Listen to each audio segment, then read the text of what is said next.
and just seeing what the Lord has. And I do believe this is where God is leading us today. So this is what it says, Romans chapter 12, verse 2. It says, and do not, amen? So look at your neighbor and say, neighbor, do not. Right? Do not be conformed to this world, but be transformed by the renewing of your mind, that you may prove what is the good and acceptable and perfect will of God. I'm going to read it one more time. And do not be conformed to this world, but be transformed. By what? By the renewing of your mind. That it is only through the renewing of your mind that you may be able to prove what is that good and acceptable and perfect will of God for your life. His word is blessed. You may be seated in the presence of the Lord today. Amen. I want to talk to you guys about a topic that maybe is going to hit home for some people. For some people, it might just open up certain feelings or emotions within the midst of your life, right? I want you to keep my wife in prayer at this moment. She's speaking at another congregation at this moment. They've invited her to discuss one of the chapters of her book when she deals with loss during the holiday season and how difficult that can be for some people. And as she's dealing with the difficulty of loss during the holiday season, for some people, it just kept something that just kept really just hitting my spirit, and something that God just kept awakening me to. And I've heard this topic, if you wish, so many times before. I dug into it once a while back ago, but this time I just wanted to get just a little more, just a bit more acquainted with it, because you probably heard me say this. I think that the older you get in life, the more that your eyes have opened, the more that you've experienced things in life, the more you are aware of the things that are happening, right? Many times you are less aware of the things that are happening inside of you, more aware of the things that are happening on the outside of you. But at the end of the day, there are still things that are going on. And there's some things that I start thinking about. I start thinking about triggers. I start thinking about what causes me to feel the way that I'm feeling, right? Why am I responding the way that I'm responding? Some of us just sit back and say, well, it's me, and this is just the way that God has created me, and this is the way that I deal with life. But at the end of the day, there is something that is just moving you to either act, behave, or to do the things that you do, to even think the things that you think, or to even feel the way that you are feeling. And I realize that it's even more during the holiday seasons. That's why tonight I want to talk to you tonight about holiday blues, and how real holiday blues are, and how holiday blues, and so I'm going to give you a list of definitions. I'm going to talk about holiday blues, holiday blues through a psychological framework of what some doctors have to say about it and so forth. And I want to talk to you about what God has to say about it, right? And how we can overcome these holiday blues. Let me see a show of hands. How many of you have heard this thing called holiday blues? Anyone's ever heard it before? Anybody struggling with holiday blues? Anybody struggling with holiday blues? All right. And so when we start talking about holiday blues, right? And what are holiday blues? Defined in psychology, let's understand that holiday blues is extra stress, right? Extra stress. Anybody stressed out during this holiday season? Right? Only 3 of us? Yeah, then maybe I should sit down and y'all should teach me this, right? Extra stress, unrealistic expectations, right? Unrealistic expectations, right? We're going to break this down. Watch this. Sentimental memories, right? That come to you during a time such as this, right? That they kind of like accompany and drag within the midst of this season. All of these things that I've mentioned and many more, they're catalysts for what we call holiday blues, right? And the reason why we call them, or they're called holiday blues, does anybody know? Anybody want to take a wild guess why they call them holiday blues? There you go. They're temporary and they last throughout the holidays. Usually they begin in November, and usually when January comes around, the holiday blues are gone, right? And so these are feelings, watch this, these are feelings, or people that struggle with the holiday blues can be at risk of feeling loneliness during this time, right?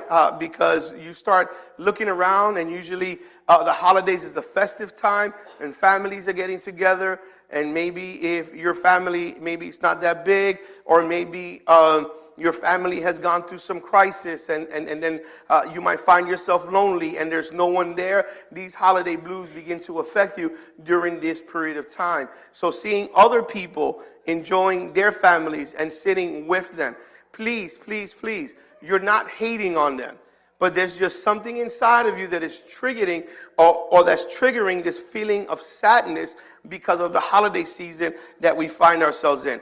And so you find feelings of loneliness, right? Being by yourself, I have no one to go home to, or so forth, right? There's also a feeling of sadness that might overcome certain people during this holiday season. Don't know if maybe some of you in the building are feeling this, or maybe you might know someone that you're looking at them and they're happy in one moment, and then all of a sudden, like, they change. And what is this feeling of sadness that has just come over their life? Some of them feel fatigued, some of them feel tension, and some of them just feel like a sense of loss, right? Like they just don't know maybe where they fit in, and they wish that they could just close their eyes, go to sleep, wake up, and for this holiday season to come to an end, right? And it's difficult for many people because the holiday seasons are always viewed as a time of happiness and rejoicing, right? Depending from what part, depending from where your family is from, right? And so, my mom is Puerto Rican, and they tell me that in Puerto Rico, people would go from house to house singing joyfully, and they'll knock at your door at 2 o'clock in the morning, and they just start singing, they start singing these carols, and they don't stop singing until you wake up and start making them coffee and giving them crackers and stuff like that. I don't know what I would do if someone come knocking at my door at 2 o'clock in the morning singing. I don't know if I'll make them crackers or throw them with water or something like that, right? But this all depends, right? But it is usually a season or a time of happiness and rejoicing, and that's what it should be, right? But for some people, again, I say it becomes a painful reflection, right? While some people are overjoyed, some people are happy. Others are going through painful reflections within the midst of their life, right? And so even people who love the holidays can experience the holiday blues during this busy season, right? And so you can love the holidays, but still feel like, man, these holidays are really wearing me down. Like, I can't wait for this to be over, right? If anyone's mindset, I can't wait for Christmas to just pass. At the end of the day, you're experiencing the holiday blues because you're not enjoying the time of the season, right? You're not enjoying the time of the season, right? And so people that struggle with mental health issues are even more at risk of going through these holiday blue scenarios or issues within the midst of their life, right? Mental illness is a real thing, and this is something that God wants to work within the lives of people. God wants to, work in their hearts, work in their minds. God wants to bring a sense of joy and happiness to everyone's life, right? And so you might have asked yourself, what are some of the signs and symptoms of this depressing moment, right? Or these holiday blues, right? Some of it, again, we called it sadness, but the doctors say it's a recurring feeling of sadness, recurring feeling. And so something that is recurring is continuously happening during this period of time, right? Like I said, you're good for a moment, but then here comes the sadness all over again, right? Something makes you laugh, but then all of a sudden, here comes the sadness all over again. There are other signs and symptoms that might include, but they're not limited to these only, right? And so some of them is, changes in appetite or weight. If you are eating more or eating less during this season, it doesn't necessarily mean that you're eating more or less because you're festive, or you're eating less because you want to lose weight, or eating more because you want to gain it. It could be, what's that word I'm looking for? It could be a nervous tick within you, that because of what you're feeling, you want to deal with it this way, and so you're just either eating everything or you shut down and not eating anything at all. And so, again, it's a change in appetite because you're not always like that, right?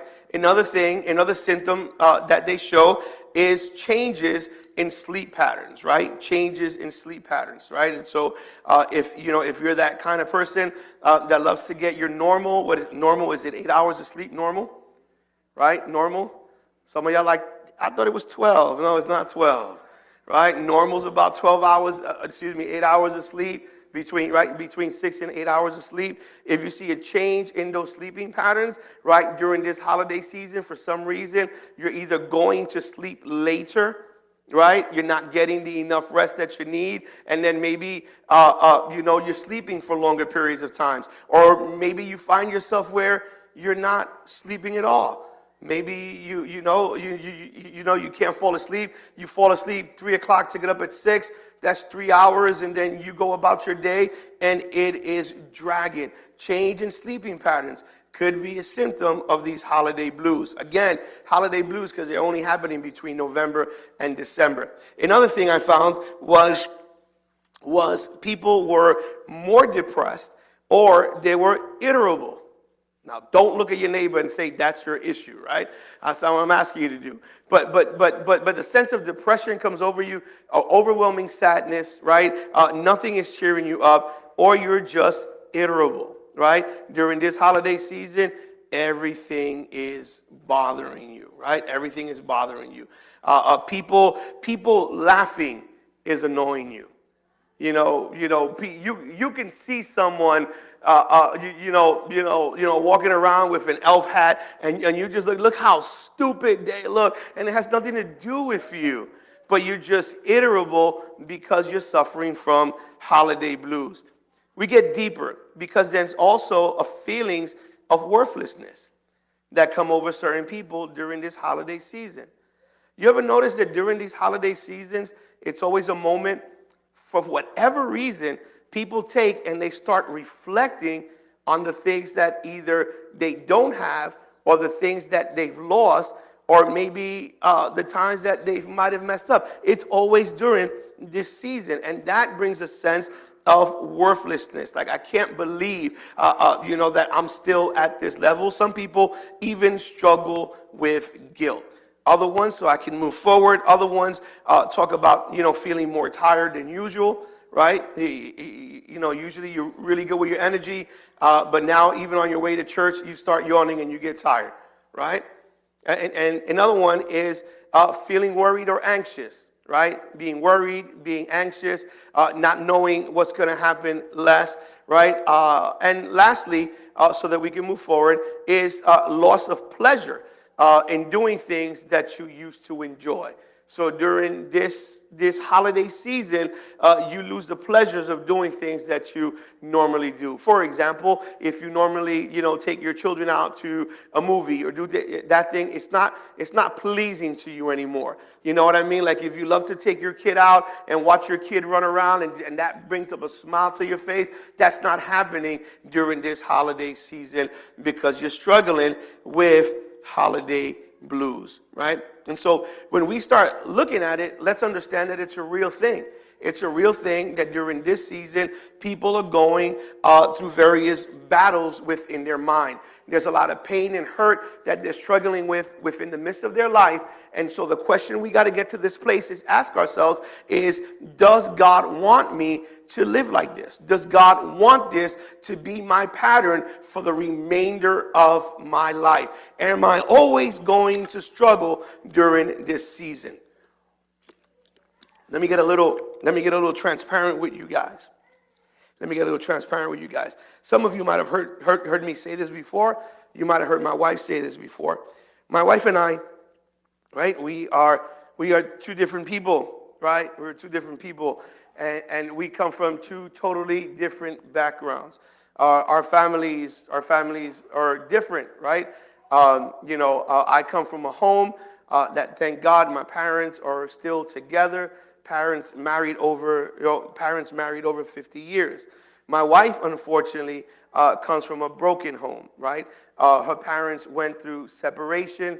My wife saw things as a child growing up that I've never experienced as a child growing up. She's seen the drug abuse and the drug addiction. She's seen the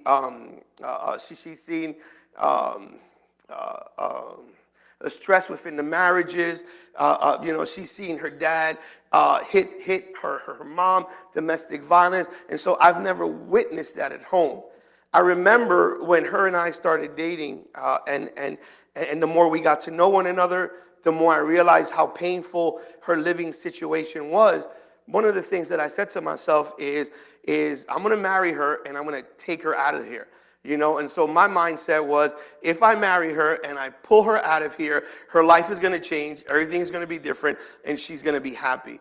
I kind of felt like I had to be Tarzan. Anybody remember Tarzan, right? And Tarzan would swing by and pick up his girl and just keep swinging and get her out of the way. Well, that's how I wanted to be. So I remember when we got married, I was 23 and she was 19. And I remember even in our first Christmas together, for some reason, and I know what it is today, it was the holiday blues for her. For some reason, every time the holidays were coming around, there was a change in the way that she would see things, right? I've noticed that she would get a little more angry. I mean, it was really crazy because sometimes she began to talk about holiday blues or situations even before the holidays were there. I'll give you an example. There are moments within our marriage that by April or May, she starts telling me, because in my home, right, me, my brothers, I have 2 brothers, a sister, and all our families get together in my parents' house.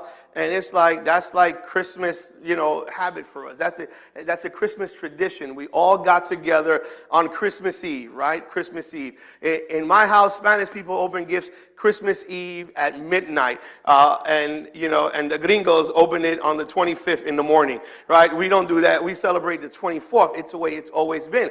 And because that's the way that I was brought up, I wanted to carry that same tradition.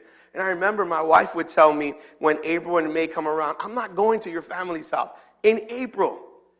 And I'm looking at her and say, Mama, this is December. You know what I'm saying? But she's already thinking about this in April. Fast forward, long story short, as we're getting closer to the date, she gets more and more anxious. As we get closer to the date, she starts saying, we're going to go, but I'm only going for the kids, and I'm only going to be there 30 minutes. We're only going to be there an hour and go. And I'm like, what? And so in my mind, because I did not understand, I thought, you really need to stop already. Like, you're acting like a spoiled brat. Just be happy that we're going and so forth. And so I remember her sitting there in my dad's house, and she would laugh and smile with everyone. But it got to a point where then the nervous tics began. It got to a point where she began to shake her leg. And right away, when she started shaking her leg, I knew she was feeling uncomfortable, and I knew that she wanted to leave. But because I did not understand, but because I was unaware of what she was struggling with and feeling, I thought it was because she was being a spoiled brat. But in actuality, as time passed, right, we got to that place where we allowed God to do what he needed to do, I realized that she was just feeling that way because seeing the rest of the family come together, it made her realize what she did not have growing up. And so this holiday season can bring up some memories in the life of many people. And so we struggle that way. And so for my wife, it was her, seeing my parents together, seeing all of our siblings together, for her was sitting there saying, my parents did not have this. And it brought a certain pain in her heart during this holiday season. And so I bring all this up to say that there is healing from God. Because my wife, she looks forward to the holidays. Like, my wife gets excited during the holiday season. Like, God has done something in her heart that has healed her in a way, right? That has healed her in a way that she's not getting these holiday blues anymore because Christ did what he needed to do within the midst of her life. And I tell you that if God can heal her heart and change it, God can also do it for each and every one of us that are in this building today. It's a real thing. It's something that God does not want you to struggle with. And so Let's break it down like this because I really want you guys to understand this, right? Now, as I begin to think, I'm looking at it, and as pastors, right, I gave you a little psychological view of it, but let's look at it in a spiritual sense as well, because this is where the core is going to be. Because I'm a firm believer that if your spirit life is right, everything is going to flow well. I'm going to say that again, that if your spirit life is right, everything else is going to flow well, regardless of what you're struggling with or regardless of what you are seeing, right? And so let's hit those things I talked about really quickly one more time because I want to bring them like this. Sometimes we make matters more difficult for ourselves. Anybody in the building like that? Come on, right? You just made it more difficult, right? Sometimes we overcomplicate things, right? We are complicated people. We overcomplicate things. Watch this. One of the things that we overcomplicate ourselves with during this holiday season is having all these unrealistic expectations. Right? So many things that you want to do. So many things that you got to do. I've got to do it like this. This is the way that it has to be. I heard a story, or I read a story of one woman that said that during this holiday season, that during Christmas, the only thing she wanted to do was to pretend that she had a normal home. Look at how realistic that expectation was. The only thing she wanted to do, and the only thing she was telling her children is during the holiday season, we're going to party and we're going to pretend like we have a normal home, right? Her unrealistic expectation told her that if she would think this way, the dysfunction in her family would disappear for the holiday season. And how unrealistic those expectations are. Sometimes we make matters a bit more difficult. Watch this. We make it more difficult by added financial pressure. Some of y'all should be speaking in tongues right now. Like, we drive ourselves crazy with added financial pressures, right? Why do we always want to get the most expensive things? I'm not knocking it. If you got it, do it. But if you don't got it and it's going to set you back, don't do it. Don't put these financial pressures right in your life. Can I tell y'all, for those of you that are not married or maybe your kids are still a little small, let me tell you something like this, right? If you spoil your children, right? If you spoil your children, and you know that spoiling your children, it's not giving them what they need, but it's giving them what they want, or maybe things that you want, the desire to give them, but that they don't necessarily need. Are you guys following this really quick? Right? Because, hey, you got to feed your kids. You got to clothe your kids. That's not spoiling them. That's being mom and dad, right? But if you are constantly going out of your way to give them more, guess what they're going to expect? More. I love this in Spanish because you can tell a child off in English and it don't sound too well. You tell your kid, you're a spoiled brat. That don't mean nothing, right? I love it in Spanish. Because in Spanish it says, tú eres un malcriado. That's really powerful. Because what you're telling them is that you were raised wrong. That's what that term means in English. And so what the parents are saying is, I raised you wrong. And it's true, because sometimes we think that we're just going to express this sense of love by the things that we give and not realizing no kid is going to tell you, oh, don't give me that. But if you set a standard where you make them understand that this holiday season is not about getting the most expensive, it's not about getting all the choice, but if you would make them understand the true meaning, the true value, and how meaningful presence is over presence, we won't overcomplicate things for ourselves, right? And we won't go so crazy, right? Come on now. I bet y'all make you talk in tongues. Thank God for Affirm. Come on now. Come on. Thank God for Klarna. Go ahead. Y'all know you're doing it. Y'all don't got the money, but you're spending it because I'm going to pay it every 2 weeks and I'm going to do this. And we put ourselves in financial burdens, right? And some of us are like, I'm going to apply for this card. If they give it to me, it's going to be all God. And you apply, and they give it to you, and you praise God, and it's smacked with 39% interest. That's not God. The bank is going to give it to you because they know you're going to have to pay it back. We place ourselves we place more financial pressure on ourselves, right? On ourselves. Each year, we want to buy kids the best gift, right? And I'm not saying don't give gifts, because I love gifts. We all love gifts. But we need to be meaningful, and we need to be really mindful of them, right? Another thing that people get affected by is family conflict. Family conflict. You all got people in your family you only see once a year for a reason. Am I speaking right? All right? You only see once a year. Like, I can't stand to see them more than once a year. And it's always during this holiday season that you begin to see them. Hey, it's that once a year thing, right?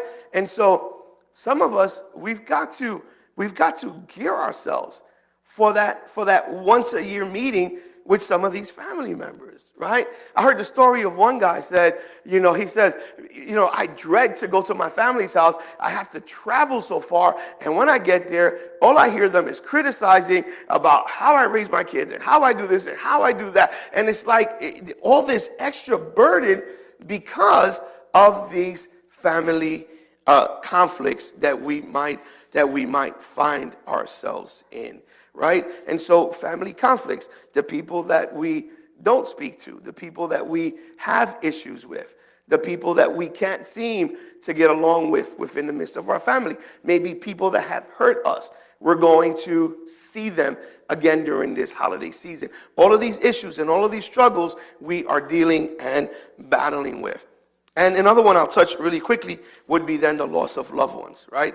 It's always during this holiday season that you remember the people that you no longer have around, right?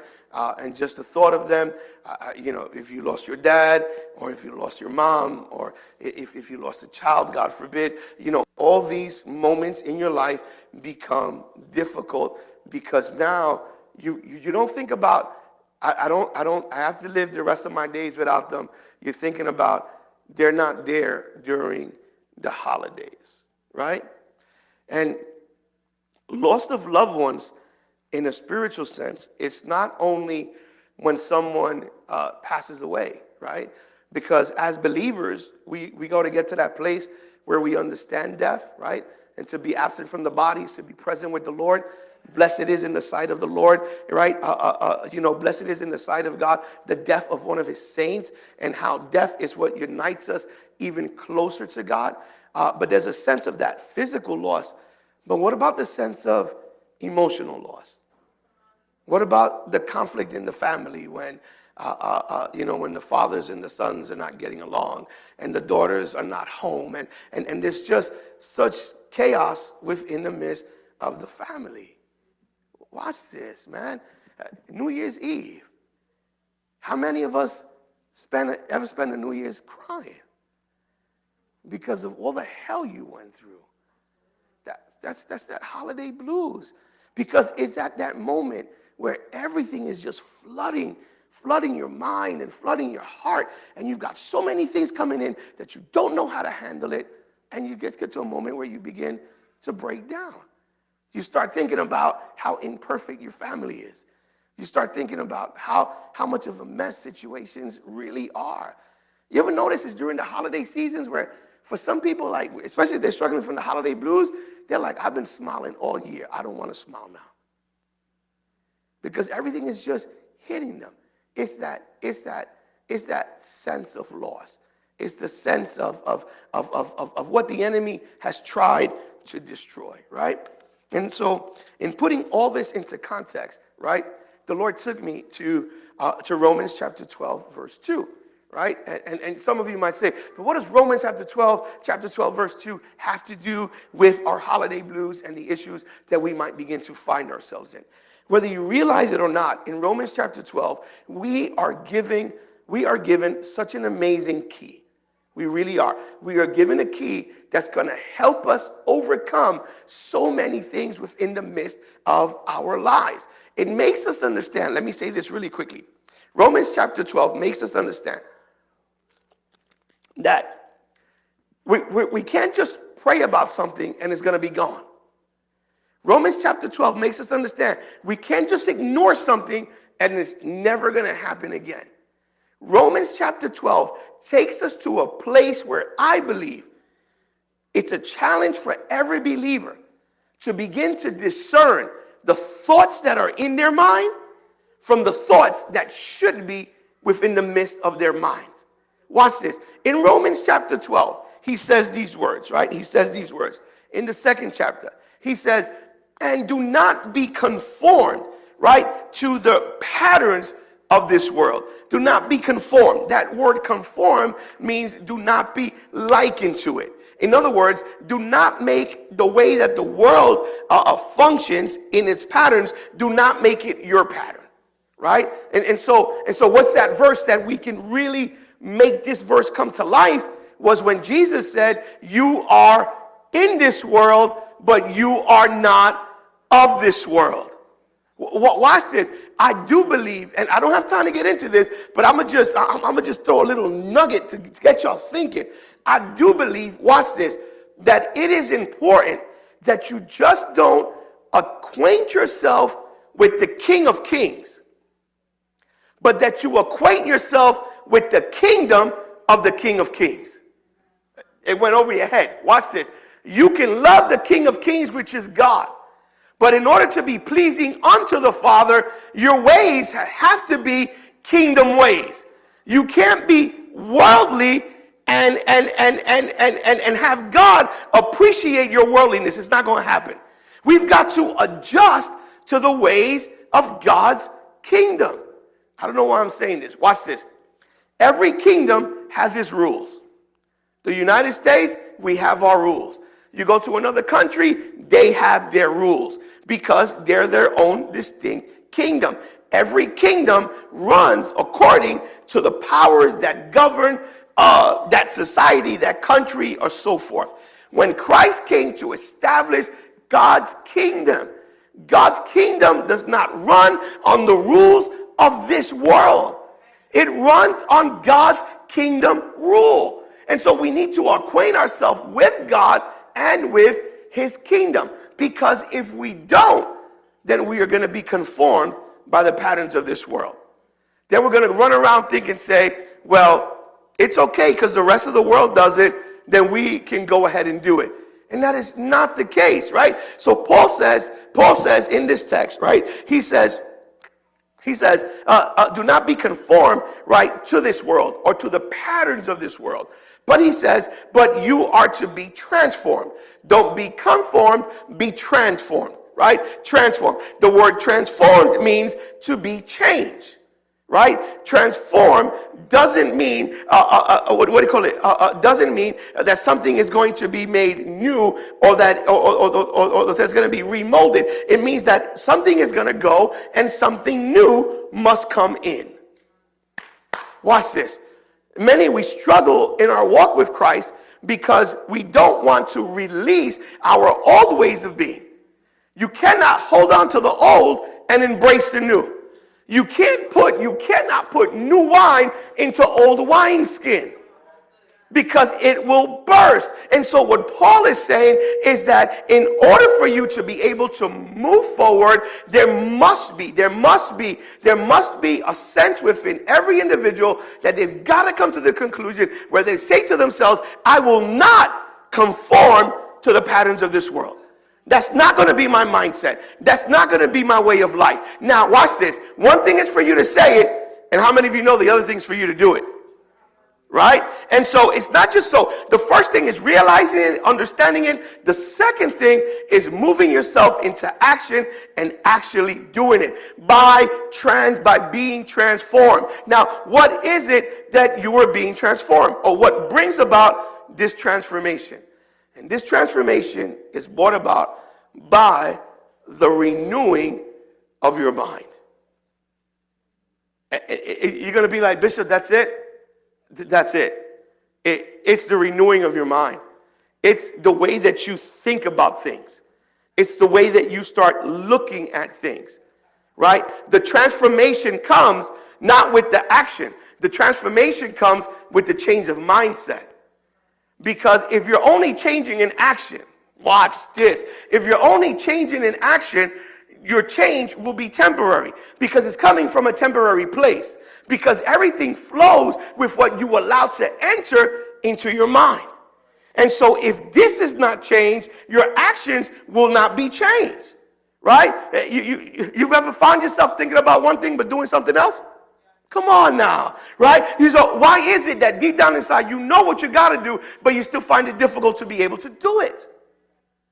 Because you're still battling within your mind.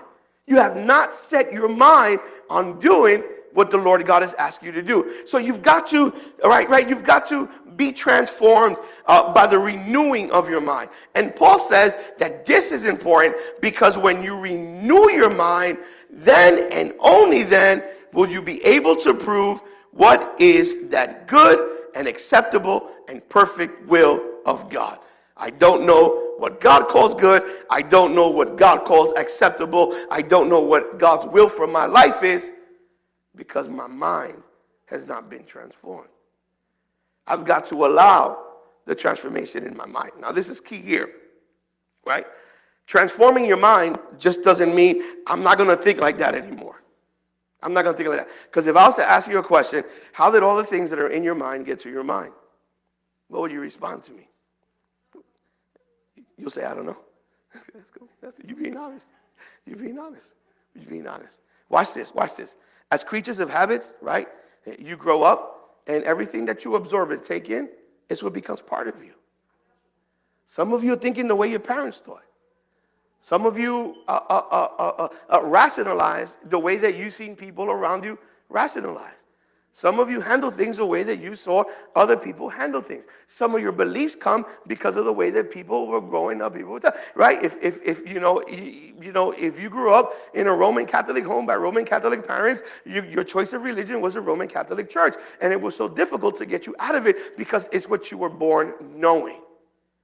And here you go, God is calling you, right, out of a Roman Catholic church, out of a religion, to enter you into a relationship, and the struggle is not in the physical movement. The struggle is in the mental capacity.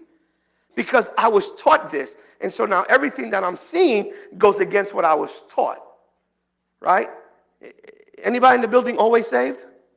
Like, anybody been Pentecostal all your life? I wasn't, right? So I was a Catholic for 19 years. I remember when I first came to a Pentecostal church, and I sat there. You know what the first thing that came to my mind? Is what the heck is going on here? These people are out of their mind. Like, this is crazy.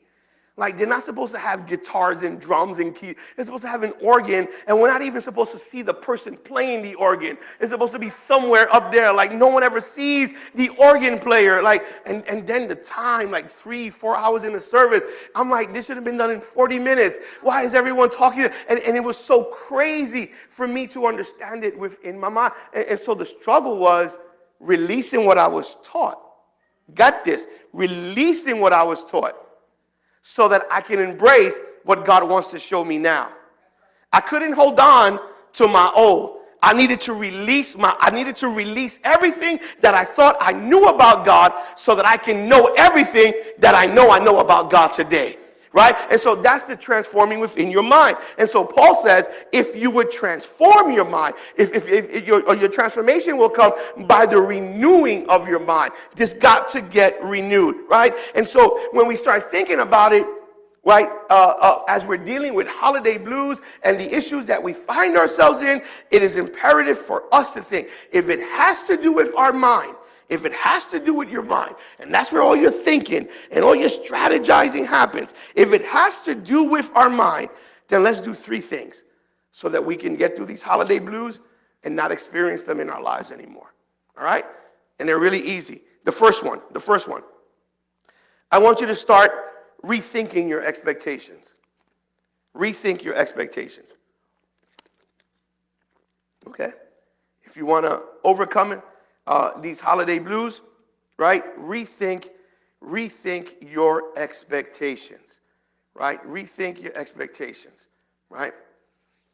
You know, and when I mean rethink your expectations is don't put yourself in a place where you kind of feel like you've got to overdo it, right? Rethink your expectations. Don't feel like you have to be everything for everyone, right? don't feel like you have to solve all of the family problems. Don't feel like you're that person that just, that just has to do it all, right? But instead ask yourself, what would this season be like for me, right? Rethinking your expectations, right? Because we go crazy about family and friends and everything, but start asking yourself, what is it going to mean for me, right? What is it going to mean, right? What is it going to mean for my children, right? Start thinking, right? Rethink your expectations, right? Don't feel overburdened, overstressed, right? I'm sure some of you, by the time, the summer was around, you're already thinking about, man, I got to start clearing up some of my credit cards. I got to start doing this because Christmas is around the corner. Rethink those expectations in your life, right? Rethink, set those expectations different so that you won't be struggling with holiday blues or issues in your life. The second thing I want to tell you is rethink your obligations. Right? Rethink your obligations, right? And especially now when it has to do with the gifting and how, this is my personal opinion, and maybe because I'm getting old, but Christmas is not what it used to be, right? Christmas is not what it used to be. Like, I'm not a fan of like Christmas lists and stuff like that. Like, because if you give me a list is a list of needs, right? That's not a gift. You know what I mean? Like, you don't need a TV. I don't want to give you that. A gift is something that, you know what I'm saying? Like, this is me. Like, I tell my wife, I should be able to go to a place and say, man, I want to buy this for this person. I don't want to be like, do you like this? Is this something that you think? No, I just want to gift you, right? We need to rethink these things. Because again, if not, this is where we overcomplicate the season all over again. So let's rethink the way. Let's rethink our expectations. Let's rethink our obligations. Right? Rethink the way we're doing it. It's never too late to change. It's never too late to change. And you could put a stop to it today and rethink the way that you're gonna, rethink your obligations, rethink on how you're gonna, do your gifting, rethink on how you're gonna take this time. Again, Christmas is an amazing time. And if you ask me, Christmas is not about the gifts that are under the tree, but Christmas is about the gift that was nailed to a tree. And sometimes we forget the significance of that. And we just flow with everything else. And I think we need to, again, just rethink our obligations so that it doesn't become even more difficult. And the last point I want to make is this, is I think we should also rethink our celebrations. I think we should rethink our celebrations. Christmas and the holiday season is a difficult time. It's a difficult time for many believers. Because the holiday seasons is not a pass. It's not a get out of jail free card where we can act ungodly around our ungodly family. And the sad reality is that, and I was telling this to some of my staff members earlier, I was telling them, I want you guys to be encouraged and especially if you're like in a leadership capacity. Or if you're leading your home, you're a leader, right? The enemy comes at those that are on the top. Because if the enemy can knock down those that are on the top, those that are on the bottom are just going to go in disarray and they're going to flee their own way. And so we need to be mindful of this time, right? We need to be mindful of who we are and some of the things that we used to struggle with, right? Please understand this. And I'm going to be really honest. I don't think you're going to go to hell if you drink a cup of wine. But please understand this. And I'll sit down. We'll go Bible with this. So don't look at me funny. But watch this.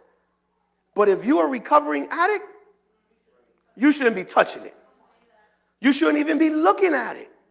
If it's something you struggled with, you should flee from it.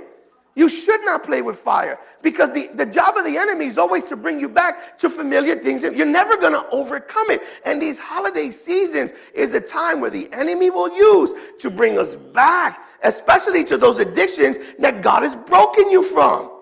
Please do me a favor. When you with your family, your uncle ain't saved. Let him drink whatever he want to drink. You saved. I was telling someone earlier, if it hinders you, then bypass it. Don't even go. Visit them on another day. What's more important? To be criticized by a group of people that you only see once a year? Or to make sure your relationship with God goes unhindered so that your walk with God and the presence of God in your life and in your home can remain stable. We need to understand these things. You know what I mean? Again, I'm not being overly fanatical about things. You know what I'm saying? I've never had an issue with alcoholism. I've never had an issue with drugs. My issues were something different, right? But if you had those issues, be mindful. Can we go a little deeper? It's cool. Y'all gonna come back Sunday? Please, don't let the enemy make you look like a fool. You've been preaching to your family all year, and you're gonna get drunk with them on Christmas? You're gonna end up looking like a fool. Everything that you ever told them about Jesus is not going to be sustainable to them.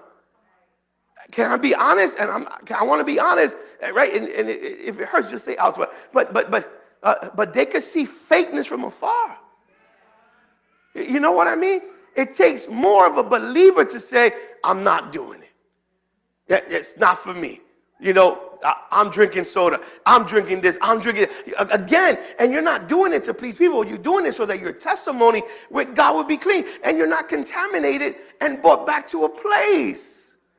Right? And so these seasons, and we got to be mindful, because then with the memories of all the pain, with the memories of all the loss, right? The feeling of loneliness that people feel, right? Let's just be honest. Some people struggle more. You're in the midst of a broken home and you're seeing everyone sending their Christmas cards, and now it's just really, messing within your mind. Take a moment and please rethink the celebration, rethink the expectation, rethink the obligation. Don't feel like you've got to. No, rest in what God has given you. Let that give you peace. Rethink your celebration, right? Rethink your celebration. You don't got to celebrate the way. Celebrate you and your children, you and your family.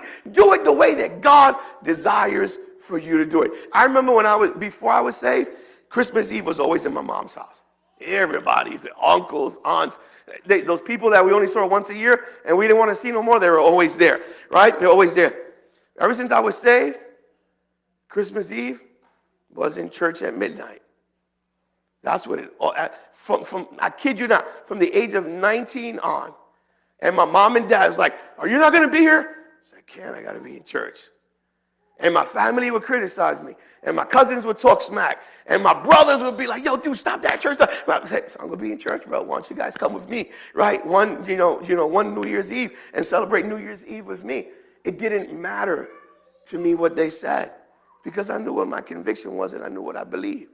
Now, staying with them, was it going to take me to hell? But it might have put me in a situation where I might have felt compelled to do what they do. And I had to know myself. And because I knew myself, I absenced myself from that. And I said, I'm just not going to allow that. I wanted to overcome these things, right? And so my whole desire is to really encourage some of you that this holiday season should be festive. It should be awesome, right? I get really corny, but Jesus is the reason for the season. It's all about Jesus, right? It's not about us going crazy and spending all our money and doing all of this. And even in the midst where maybe everything might be coming down, because there might be a sense of loneliness, because you're feeling the pain of family issues or loss of family members, take those moments and don't allow those feelings to overcome you. Allow the love that God has had for your life and the strength that he has given you to overcome all the hell that you've been through. Let that give you strength enough to pick up your head and continue to walk. Don't look at what other people have and put that as a measure of what you think you're lacking. God knows exactly what he's doing in your life. God knows exactly what he has for your life. And your life is not over yet. So don't fall into these holiday blues. And if you were in it, let it be the day. And let this be the last year. And say, I'm no longer going to be sad during this season. I'm going to rejoice in the Lord always. Again, I say rejoice. God bless, guys.